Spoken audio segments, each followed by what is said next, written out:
You get me? Goats are not grazers, goats are browsers. All together. So when they go down there and find only pasture wente, tezisobola kulya nezikola zitya?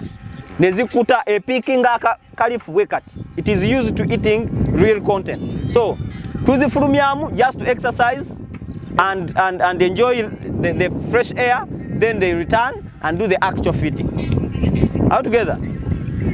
So Kaliandra here, the one what you're seeing, this is about 4 acres. Okukirira wansi eyo. Naye kakati sagala batwalayo because some of you have nice perfume. Louis Vuitton nebichi ebirala. Mulungi nnyo naye nga si ku njuki. Kati enjuki zo bwe zisimelinga Louis Vuitton ziba ziwulira enemy tear gas. So bwe tuyingirayo eyo tuyinza okufuna paparazzi. Kati yabadde agenze ng'onyiridde n'oddayo ewaka nga tebakutegeera. Naye gwe alina omutima omugumu ngenda kukuwa olukusa otuukeyoko. Egyo emizinga gy'olaba n'emirala gijjo giri munda awo mulimu emizinga egiwera ddala 7.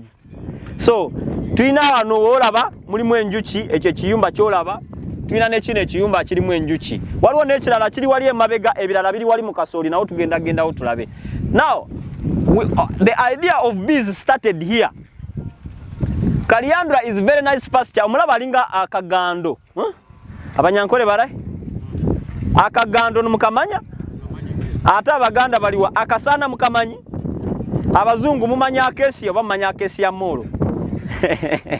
Kati acacia tree ke kano. Naye si ono si ke kagando kali akali nacho.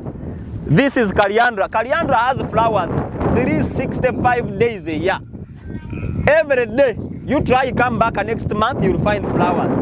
Come back next year, you'll find what? So we are like, how do we get money from these flowers we are seeing every day?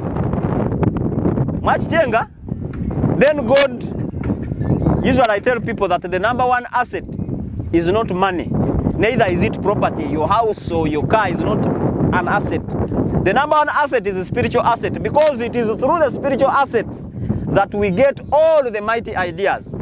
Unasikiliza? So, how on earth would you plan to harvest from flowers? What chenga? It is through that God gave us the factory, Yenjuchi. You are seeing bees, for us we are seeing factories, because we use the bees to harvest the flowers on this acreage. We have maize. Kasoli mumulabi atandikira eri ne yetololo emabega awo na neri tugenda kuyimira wali tumulabe bulungi nagende eno bwati emabega waka ne wano mumulengera. Are you seeing the maize behind? Kakati, maize is the second richest pollen grain plant after sunflower. Second richest. Now, after having all that pollen grain, how are we going to harvest that pollen grain? And if we don't harvest it, how do our goats benefit? Embuzi zaffe zifunamu zityanga ziride pollen grain. Answer 0. So let's get the bees. Bees harvest the pollen grain, then we get the rest and feed the goats. Unasikiliza? Because they focus on honey, just like most people focus on money. Does it make sense? Most people focus on what? On money. Na yenga abandi badde bafocusinga kuki? Ku assets, financial assets ezenjawulo, because we have 5 financial assets. We have spiritual assets, we have integrity assets, relationships, then property, which is fixed assets, and then money last. Now, we have 6 other products that we get from bees. Product number 1, the most expensive of all, is the bee venom. Obusagwa enjuki yali ekulumyeko. Ekikuzimbisa enjuki ng'emaze okukuluma, ekikuleetera okuzimba, it is not akakaviri kekutaddemu. Ekikuleetera okuzimba, it is the venom it powers in you. Tunasikiliza? So that venom is very expensive. Every pharmaceutical company whatsoever in which country needs bee venom, but they will never tell you. Unless they are only making Panadol. But if they are making high-end products for these birwadde by'abagagga nga mwe abali wano, ebyo ebirwadde ebyo bye mutera okwerwaza abagagga ebyo biteekwa okubanga birimu ki? wali owuliddeko prescription egamba nti leka enjuki zikulumeko okugulu kusobole okuvaamu paralysis wangi? Have you heard about it? So enjuki bwe zikuluma zikuteekamu obusagu obwo okugulu ne kukola kutya? They awaken the nerves. It is not the sting because twandifunye campus ne tukola tutya ne tufumita, but the venom it powers helps you to regenerate your nerves to the actual the original path. Hunting the bees is a big what? Job. And that is why I ask for 3 months. Give me 3 months to prepare. Then after the 3 months, I'm expecting my team will have gotten those bees and install them in your what? In your beehive. Then there you are going to give me 1 year. The bees they have brought is probably one small colony which has maybe about 10,000 bees. That is a small what? A good beehive should have at least 70 to 80,000 bees. Tunasikiliza? So you have to give me time. We give these bees 1 year to multiply and create another what? Another colony. So that is why we say when you buy your hive now, count 15 months. 3 months for preparation, 1 year for the bees to multiply. Then on the 16th month, start receiving your messages, just like any other YPA member. Mitwalo kumi. It is the same thing that you should do when you go and start your beehives yourselves. Ogenze chana mukako inayo farm yo and you set up your what?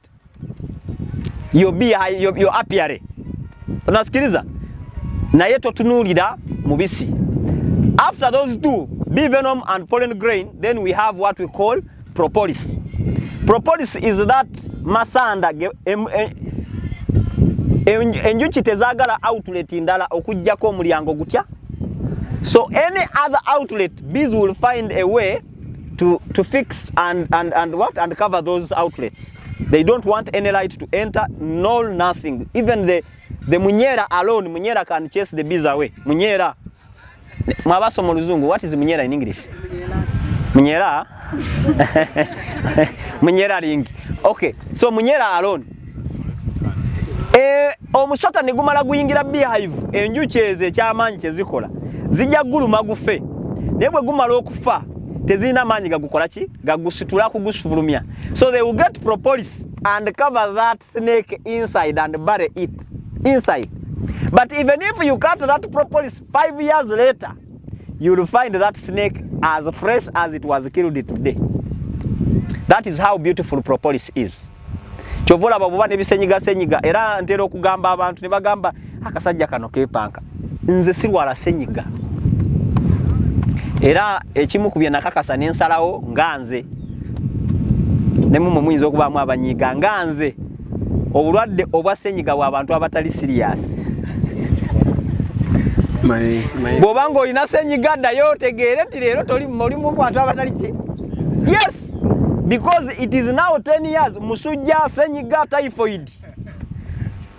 Dala tomanyanga konti akatimba kagoba ensiri. Olwalo omusujja kubadde gunzita.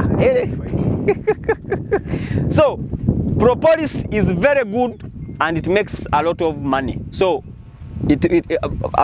herbalists banji bamugula propolis. Then there is royal jelly. Royal jelly yemmere eribwa ba queen mother, the queen bees.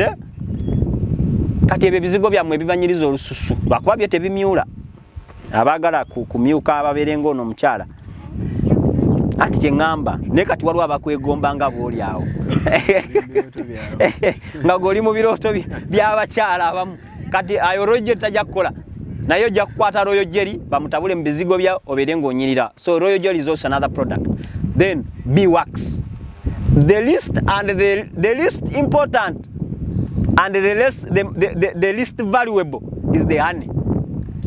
And the problem is all the other products apart from bee venom and pollen grain, no other product comes every month. You will get those other products.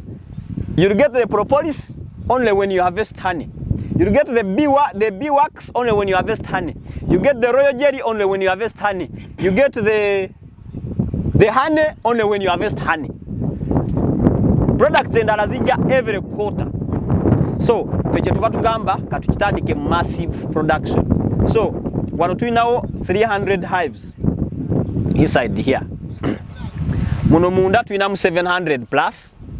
Wano tulinawo 200 ne wano tulinawo 200. Kakati mukasoli wali munda mukasoli tulinamu emizinga egiri mukasanvu. Because this maze is over 2 square miles. Tugenda kulingizako wali tulabo batusobola okulaba gyakoma. Tugende tumukwateko, tumuunyeko, tumulabeko, tutegeere nti kasooli kye kimu ku bintu ebikola ki ebituwa ssente.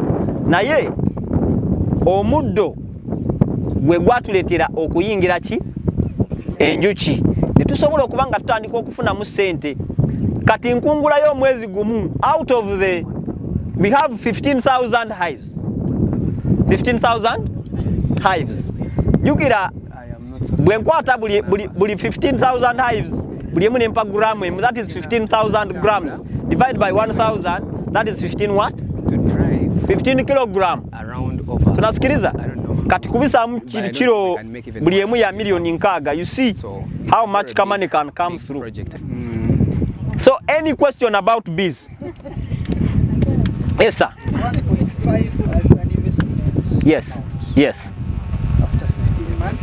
Yes. Monthly for 4 years. Yes. Because this hive will take 5 years to kukadiwa. Okay? Tunasikiliza? Yeah. So after 5 years, ekisanja kimu. Bali baba mu parliament nga gogenda munawo mu parliament ndala. And Starting receiving. From when you started. let me first elaborate. So ofunira emyaka egi ena. Yes. Okay. So now, supposing you want to do it that way, you can be a member. That is as a member of YPA. Yes. Because you can buy 5 hives today, you buy 10 hives tomorrow, you buy 10. All those contracts are done differently. Yes, sir. So can I pay that 1.5 in installments or in cash? 100% in installments. Bafunampola. Yes, sir. Because you have expertise and experience. Say I have my hands. That's what I'm going to ask. We can do that. Can YPA is all about 2 things, but in one. YPA is about management, farm management. We manage at your farm or at our farm. It is your choice. Mufunampola, who has 10 million, cannot call me at their farm because that 10 million cannot construct the apiary, cannot construct the hives themselves. Unasikiliza? So that is why you're going to get that 10 million, you get the hives alone. But a rich man, that is why this man, gentleman, called us to his farm where? In Kachiri, where I have been seeing him. Unasikiliza? So we are managing goat farms there, but on his what? Musajja watu amanyi kutunga machi, masuti na kwagala mchala we. Unasikiliza? I have a team managing everything. Tumaze okusimba omuddo weguti, tumaze okuzimba ekiyumba, and now we are ready. We are going to construct the storage service, and after we introduce the goats, the what? So we can do the same management, the beekeeping management at your farm. We harvest and we what? Kati kye nagambye ono kyabadde abuuza nti enjuki ziri zi multiplication ezifuniramu wa we managingire. So tutula ku meeza tugenda kufuna ki? Bwe tujjamu bwe tuti twalako kino otwalako kino. Deal goal. Yes sir. Kolotia singa weesanga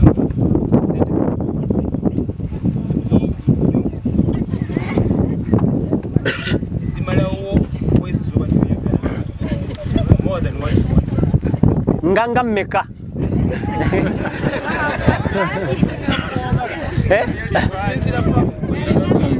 Kakati projection yaffe 3 years ago na stopping enjuchi. Are we together? 3 years ago na stopping achi enjuchi. Your question is valid, but in some projects like goats that cannot be right now. It cannot happen, but in bees it happened. We had targeted 15,000 hives. But twaziweza nga tetulina kufuna program eyongerako okukola ki? We paused the project. Ne tugamba tetwagala kati bewandisa mu kiki? Mu njuki ne tupozinga. Paka lwe twaddamu ne tufuna space endala, ne tufuna strategy endala, we call on what? People. Nga tumaze okukola target. Kati buli project ina target yayo kati kasooli twagala square miles 50. Bwe tuweza 50 kati bulero we first pause because that was our what? Our target on the 50 square miles. In goats, we want 1 million goats by 2030. That is our current projection now. So we have a projection. If we reach that limit without an extra plan, we first pause. And these things are always announced.